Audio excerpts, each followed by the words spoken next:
بسم اللہ الرحمن الرحیم۔ پادری نے اعلان کیا کہ جس نے جنت خریدنی ہے وہ ہم سے رابطہ کر سکتا ہے، اور جاہل لوگ جنت حاصل کرنے کے لیے بڑی سی بڑی رقم ادا کرنا شروع ہو گئے۔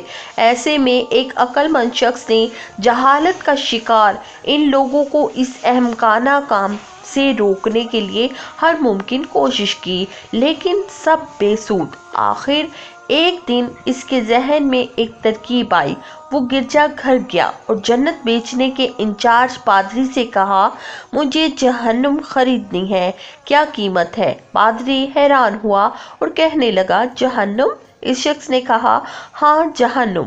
پادری خوش ہوا کہ اب جہنم بیچ کر بھی کمائی کر سکوں گا، لہذا سوچے بغیر کہا، 3 سکے۔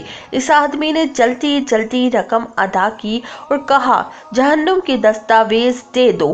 پادری نے کاغذ کے ایک ٹکڑے پر لکھا، جہنم کے دستاویز۔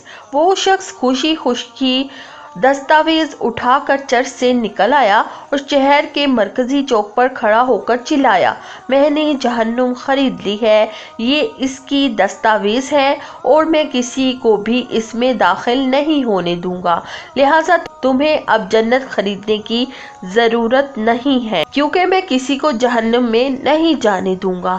یہ شخص تھا سقراط، جس نے اپنے اس اقدام سے لوگوں کو ان کی لا علمی کی وجہ سے کی جانے والی حماقت سے نجات دلائی۔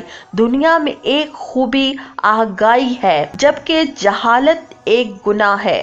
میں امید کرتی ہوں میری آج کی یہ سبق آموز چھوٹی سی شارٹ سی کہانی آپ کو بہت پسند آئی ہوگی۔